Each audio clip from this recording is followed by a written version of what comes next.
And I'm having a great time on my week off. It's not bad to be you a get a pro week sports off. fan here in Yeah, Tennessee. you get a week off, Buck. I don't. So, Well, this is going to be the podcast where Greg carries me, because the team that I cover, there's not much to add other than what they did on Sunday in the passing game, Greg. Because I think when you look at the Titans and what has kind of been their biggest inconsistency, for lack of a better term, outside of health, has been that passing game. And Ryan Tannehill in the second quarter, and after they broke through in the second half, that's about as good a football game as we've seen from him, other than the Thursday nighter against San Fran.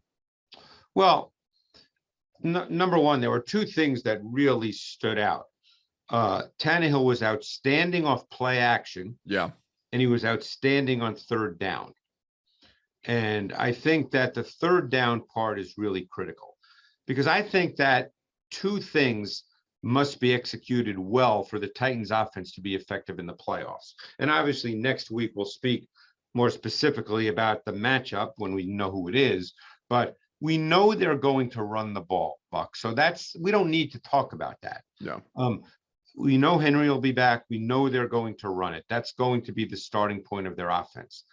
So what must be executed well for them to really have an offense that you feel good about, no matter who the opponent is what I call conventional play action, meaning Tannehill's under center, not in the gun, and third down passing. If they can do those two things well, then they've got a chance to be the kind of offense that we've seen the last couple of years, where essentially they put up 30 points on average. And I think if they can do that, they've got a really, really good chance. Yeah. I mean, to your point, they were converting as an offense over 61% of their third downs against the Texans. Defensively, though, Greg, that third quarter got pretty rocky. I mean, Davis Mills gave him some problems, and 36-year-old Julian Edelman, Danny Amendola, out of nowhere, it felt like. Was there anything that stood out to you from a personnel standpoint that if you were in a Mike Vrabel press conference, you'd like to know the answer to? No. I mean, look, I think the Titans, they have a defined defensive profile, particularly versus pass. They're not a high percentage blitz defense. Their pressure profile has been predominantly four-man D-line pressure. Yeah. They have multiple stunt concepts. They're very good with stunts. As I said, multiple. They'll have TT stunts inside. They'll have ET stunts, which means the end goes first and the tackle loops. They'll have TE stunts, which means the tackle's the penetrator and the end is the looper. They do those things very well. The other thing we see a lot of with them is what we call four-man zone exchange pressures, meaning that they play zone coverage. They still rush four, but one of the four is either a linebacker or the slot corner. Molden has been a big fourth rusher in that scheme. Cunningham, we saw this week, being a fourth rusher in that scheme, but they're still four-man pressures. Now, there's some five-man pressures thrown in on occasion. It's not as if they never rush five, but their defensive profile essentially has been four-man defensive line pressure because they've been good enough to do it. Yeah. Look, you can talk about specific plays this week. You have to, obviously when Davis Mills, who, by the way, is a very interesting player to me, but that's for another conversation. Some of the throws he hit, they came against zone. He made some really good throws against cover two, against I think two big ones I remember. Cook's 25 yards on 3rd and 15 in the second quarter came versus cover two. When he hit Collins for 30 yards on the first play of the fourth quarter, that was also cover two. And that was a four-man zone exchange pressure in which Cunningham was the fourth rusher. So he had some throws against cover two. He hit Amendola on the 26-yard touchdown in the fourth quarter, which was the play right after Molden went out. So Jackson was actually the slot corner, and Amendola beat him on the slot fade. So is it worrisome? Probably not. They've been a good defense all season. Yeah, I think that I think that it's going to be interesting to see how much different they look, if at all, not different from a schematic standpoint, but if they're able to, with just healthy bodies, do a little bit of this stuff more consistently, certainly in the passing game like we're talking about. Well, that's critical. I mean, look, it's interesting when you hear, analysts talk on TV and they say things like, well, they can run on anybody. And we know that's not true. That's being said now about the Philadelphia Eagles. Oh, they can run on anybody. And last year going into the playoffs, what was said? The Titans can run on anybody, right? Yeah. Until they got into the playoffs. And amazingly enough, they didn't run on the Ravens. Yeah. So you have to be careful about those kind of blanket, platitudinous, absolutist statements. Obviously they're a running team and Derrick Henry is the best back in football when healthy. So they're going to run the ball, but volume doesn't automatically mean production when you get to the playoffs. Yeah. Well, and I've been trying to tell people that as far as expectations for Derrick, whenever it is that he gets out onto the field, exactly. I mean, it may not look exactly like you want it to look right out the gate based on the matchup and based on how people are going to adapt to the Titans' tendencies, because we all know that they want to run the ball. But from a matchup standpoint, Greg, obviously there's 4 teams that could potentially end up here in Nashville and some really interesting wild card weekend games.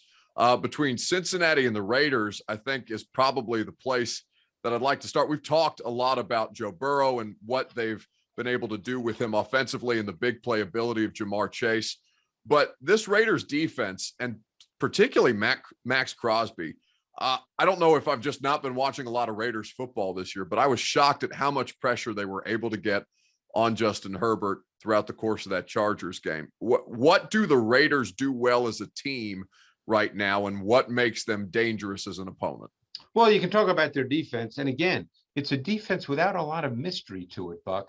It's a team that predominantly rushes 4. Yeah. They play, I think, the highest percentage of cover 3 in the league.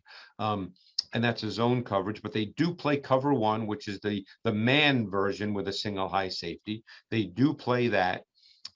They're another team that is able to generate pressure relatively consistently with their down 4. These 2 teams played week 11, and it was a very odd game. The Bengals ended up running the ball really well later in the game, and Mixon ended up with 28, 29 carries, if memory serves me correctly. Yeah. Including a 20 some odd yard touchdown in the fourth quarter that kind of, I think, helped put the game away. But Burrow had 20 completions for only about 140 yards. It was a really odd game. And I don't expect that to happen again. But I think one thing that you have to be aware of in this game, we know how good Burrow has been, okay? Mm-hmm. We know how good Jamar Chase has been. We know how good T. Higgins has been. But their offensive line is an issue in pass protection. They've struggled all season in one-on-one pass protection. And I'm very curious to see what the Bengals pass protection approach is. The Bengals love to play out of empty sets. They played out of empty sets the second most in the league behind the Rams and Matthew Stafford. And if you're an empty, now you can still chip when you're an empty because your inside receivers to each side can chip. Titans did it against the 49ers like we talked about. Correct. And they've done it a few other times since then. That is correct. But I just don't think they can rely on their offensive line, their 5 offensive linemen, to pass protect snap after snap against this Raiders front, particularly on the edges. Jonah Williams at left tackle struggles in one-on-one pass protection. He'll most likely get Yannick Ngakoue. And then the right tackle, I believe, will be Isaiah Prince. Yeah. Because Riley Reef, I believe, is out for the year. So Isaiah Prince he'll play right tackle, and he's going to be matched up against Crosby. That is a tough matchup. As good as Burrow's been, I think you're going to see him have to move a bit. And by the way, week 11, in that game, he was anticipating pressure. He was perceiving pressure at times. He was not comfortable in that game, week 11, against the Raiders. Well, and as you've said so many times on this podcast, and we know on the matchup show as well, any weakness can pop up in any particular week against any team. And this has kind of been the theme, as you mentioned, all year long with the Cincinnati Bengals going back as far as the draft. How would they address the protection? And one other point, everybody has seen in recent weeks, Burrow, who's very aggressive throwing the ball down the field, particularly one-on-one shots outside the numbers. We've seen them be very successful, both with Chase and T. Higgins doing that. But in that Week 11 game against the Raiders, he took some shots to Chase down the field one-on-one versus Faison, the corner who's playing because Trayvon Mullen is out for the year. And Faison did a very good job on Chase in that game. So, the one-on-one throws are not automatic. Just because we've seen a bunch of those in recent weeks doesn't mean it's going to happen every week. So with this week and with the kind of matchups, a lot of rematches from the regular season, Bills Patriots, obviously, and divisional rematch as well. We know the weather conditions are going to be cold, but how, it's not like there's going to be another windstorm or something like that. We don't know what Bill Belichick is going to do. But at this point, this Bills defense, Greg, it does feel like there are some ways for a team built like the Patriots offensively to be able to exploit them. What do you how have those first two games gone? And given what we saw from such a run heavy approach by Belichick in the first game, how do we think they will kind of try and attack this defense the second time around? Well, I look, with Bill Belichick, you can't figure out what he might do. So I'm not going to sit here and say that, this is going to happen. Definitively, sure. Right. But I think they're a certain kind of team offensively. I don't think that you can go into a game, and I believe it's going to be, they say 2 or 4 degrees. I don't think they're going to go into a game and say, you know what, we want Mac Jones to throw it 45 times by choice. Right. I can't imagine that would happen. So I think the starting point will still be their run game on offense. The question is how they choose to run it. The Bills want to play in their nickel. They've had many, many, many games this year where they have played nickel on every snap, every snap. And for the season, they've played nickel well over 90% of their defensive snaps. The 2 games in which they haven't played that much nickel relative to what they normally do have been the 2 games against the Patriots. I would expect that you'll see the Patriots line up with their fullback, Jakob Johnson. I would expect you'll see them line up with 6 offensive linemen. Try to get the Bills out of their comfort zone of playing nickel. Get them to play with 3 linebackers. Now, A.J. Klein's a good player. He's their 3rd linebacker. But that's not how they clearly want to play. And then work off that. That's what I would expect to see happen.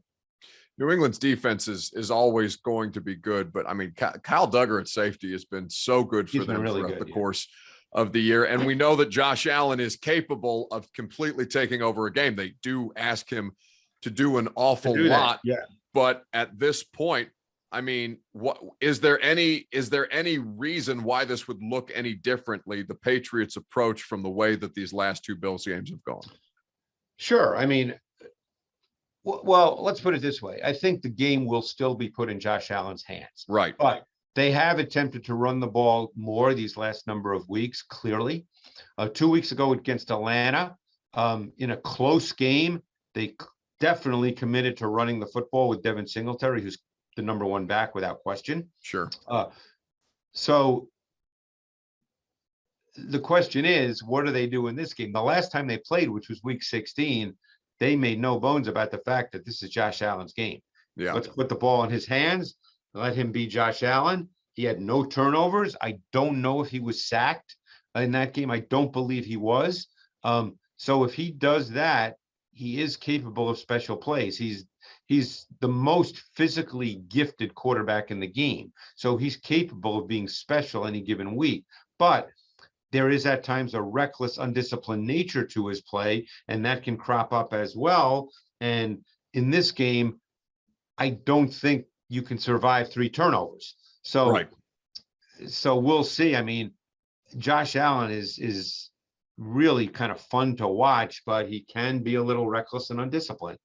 So if he can play a clean game, then I think the Bills would have a very, very legitimate chance to win.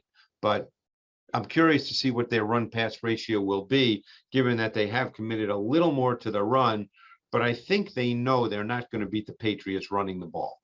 Yeah, I mean, that defense up front has been stout all year long, outside of a few explosive plays on the ground that they gave up to the Titans. But like the personnel that they were using, I heard one of their defensive tackles, I think it was Godshaw, talking about it. They were in passing personnel on that pass defense personnel on that Hilliard explosive run, to be specific. They haven't done that a lot throughout the course of the season. Steelers, Chiefs, Greg. I mean, I don't want to be unfair to Ben Roethlisberger. Good on him for getting into the playoffs and the way they are winning. They have won games. In fact, the Titans win is the reason that they're basically in the postseason at this point. With the way that the Kansas City defense, though, has been giving up yardage down the field in the last couple of weeks, is there anything that's different about Kansas City, or is it just an execution thing? Well, they didn't give up much in the final game of the season in the past game to Drew Lock. So, I think their defense, for the most part, down this last stretch of the season, and they were really responsible for their initial turnaround, the Chiefs defense, as Mahomes kind of worked his way back into playing. And their offense, Sure. by the way, looks totally different. It's efficient, but it looks totally different than the Kansas City offense we've been used to seeing the last 2-3 years. Yeah. But I would imagine that the Chiefs defense, from a tactical perspective, will be aggressive. They play cover one, they pressure, they will blitz, they play cover two, they play a ton of cover two, and they get to it with disguise and late movement. I think you'll see a lot of that, Buck, because one thing we've seen with Roethlisberger is he kind of gets stuck in the pocket a lot. And he's not the guy he was 5, 6, 10 years ago. I mean, it feels like he's been playing for 30 years. He's not the guy he was where, he can move around. He can shed bodies. He's not that guy anymore. So very often when he gets stuck in the pocket, he ends up making kind of an undefined short throw or even getting sacked. So I would expect that Steve Spagnuolo, the D coordinator for Kansas City, will be aggressive. I don't think he's going to sit back. So when you talk about the offense for the Chiefs being totally different than what we've been accustomed to in the last couple of years, how much of that, Greg, is them kind of trying to play to the strength of their offensive line? Because we've talked about that they're not necessarily built to pass protect the way that previous Chiefs teams have been. Well, some of it could be that, and we don't know what the reasons are because we're not there. But I also think that early in the year, you saw Patrick Mahomes with a lot of unnecessary movement that became too random. And we know he can be great at that, but it started to go in the wrong direction. And I give credit to the staff. I give a ton of credit to Mahomes.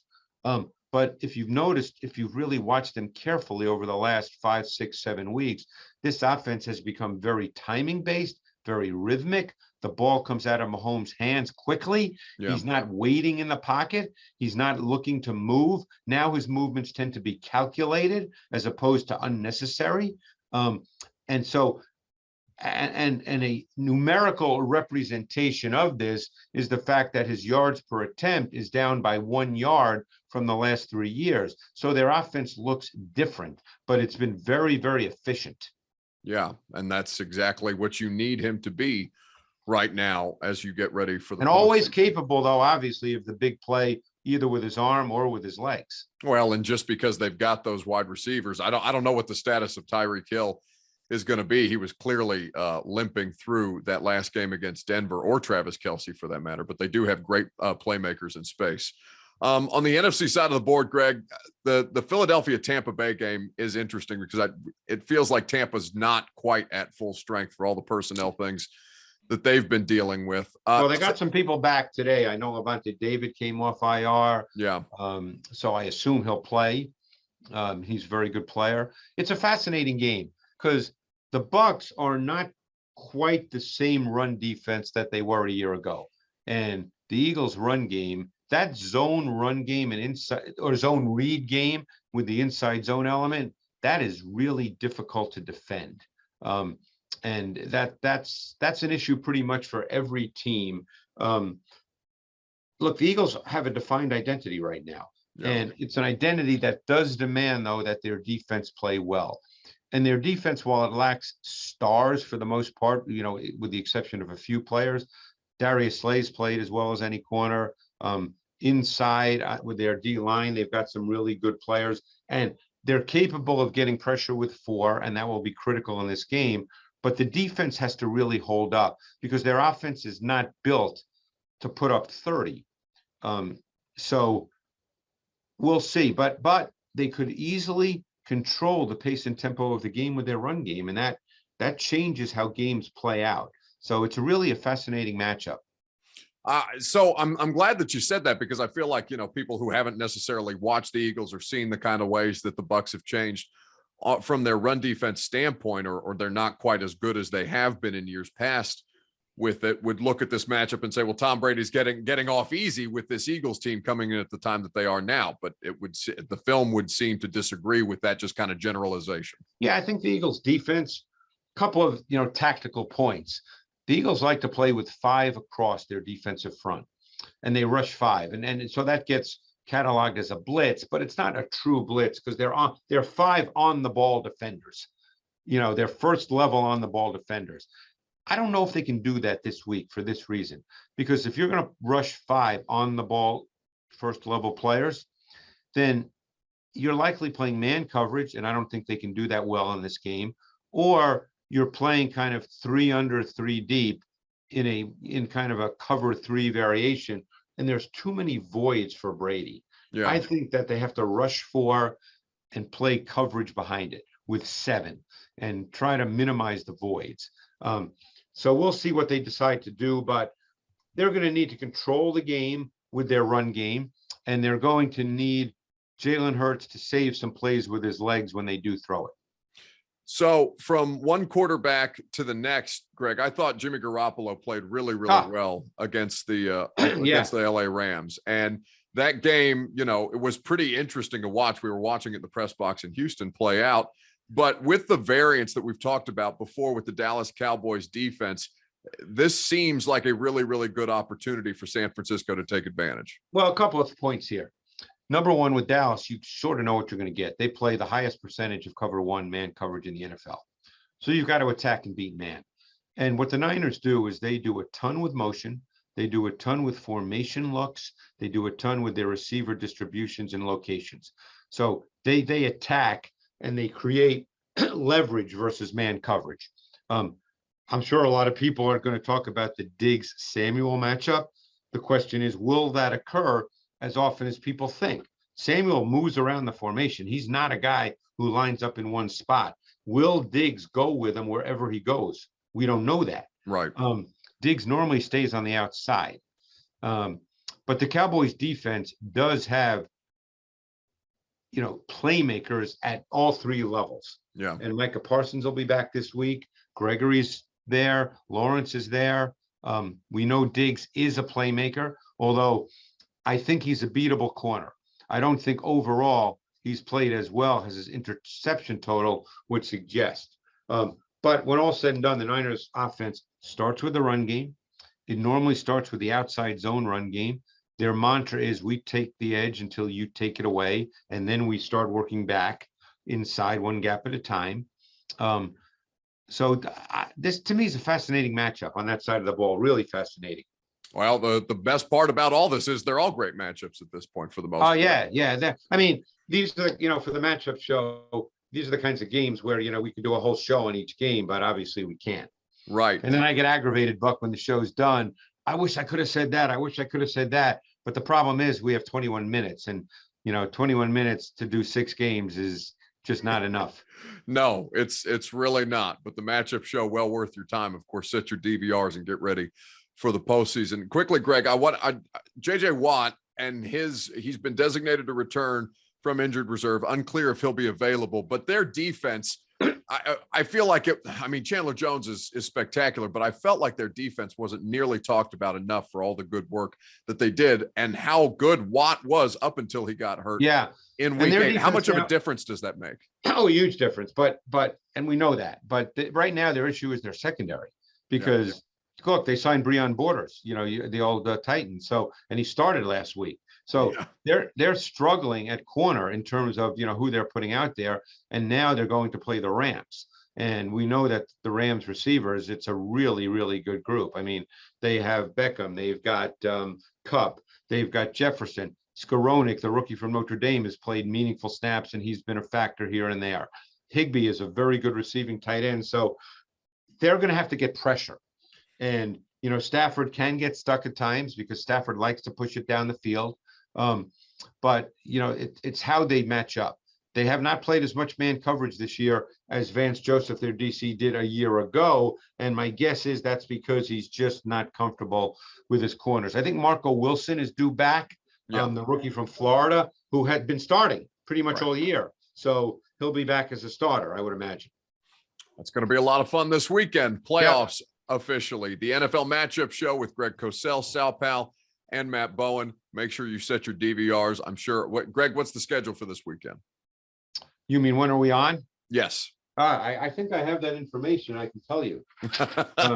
So we're on 3 times on Saturday because they're Saturday games. Right. So for those people who don't go to bed, we're on it from 4 to 4:30 a.m. That's early me. Saturday morning. Always appreciate you guys keeping me company. 6:30 to 7 a.m. Saturday morning on ESPN, and 8 to 8:30 on ESPN2 Saturday morning. Perfect. And if you can't catch it live, set your DVR. Greg, always a pleasure. Exciting stuff, and I'm looking forward to seeing how these play out. Me too, Buck. Thanks.